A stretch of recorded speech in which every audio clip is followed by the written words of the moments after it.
मित्रांनो माहिती आहे का, इथं बघू शकता हे नोटिफिकेशन येतं आहे ऑटोमॅटिकली रिसेट. मित्रांनो माहिती आहे का, हा 2 तासानं ऑटोमॅटिकली मोबाईल रिसेट होऊन जाईल. तर मित्रांनो माहिती आहे का, हा प्रॉब्लेम कधी येतो माहिती आहे का, जर का तुमचा हाय बघा तुम्ही डायरेक्ट आलेले इथे लोकेशनवरती, ठीक आहे.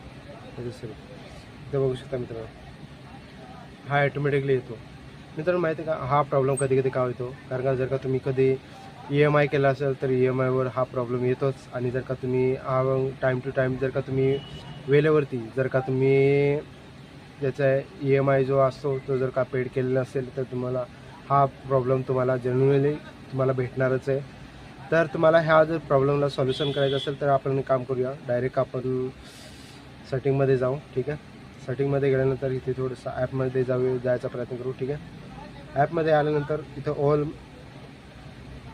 ॲप मॅनेजरमध्ये आपण जायचा प्रयत्न करू आणि इथे आपण लिहायचा प्रयत्न करू गुगल प्ले सर्व्हिस, ठीक आहे. आता बघू शकता मित्रांनो गुगल प्ले सर्व्हिसला आल्यानंतर इथे थोडंसं आपण काम करूया, स्टोरेजमध्ये जाऊ आणि क्लिअर कॅश डाटा जो आहे तो आपण करायचा प्रयत्न करूया.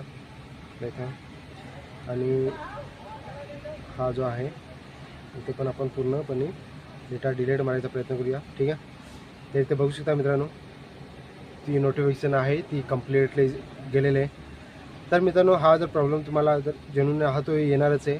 जर का तुम्ही EMI जर का तुम्ही केलेला असेल तर तुम्ही हा EMIचा तुम्ही सर्व काही पेड वगैरे करायचा प्रयत्न करा. आणि हां जर का हा प्रॉब्लेम जर का जेन्युइन आला तर याच्यातनं तुम्ही हा प्रॉब्लेम तुम्ही ह्याच्यातनं जाऊन तुम्ही हा प्रॉब्लेम तुम्ही सॉल्व करू शकता, ठीक आहे.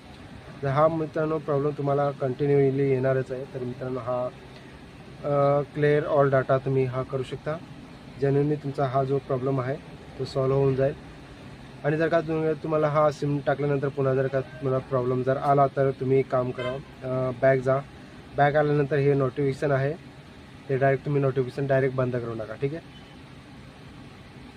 आणि जर का हा प्रॉब्लेम तुम्हाला माहिती आहे का, हा परमिशन जर का तुम्ही दिला असेल तर मग परमिशनमध्ये तुम्हाला दाखवायची मी प्रयत्न करतो.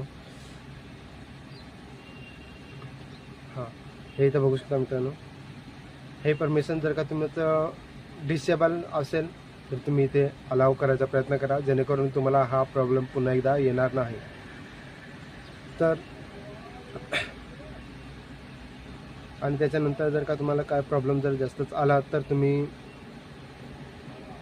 हे नोटिफिकेशन आहे जर का हा तुम्हाला पुन्हा जर नोटिफिकेशन आला तर हे तुम्ही डायरेक्ट नोटिफिकेशन तुम्ही मग गुगल प्ले सर्व्हिसचा जो नोटिफिकेशन आहे ते डायरेक्ट तुम्ही बंद करू शकता, ठीक आहे.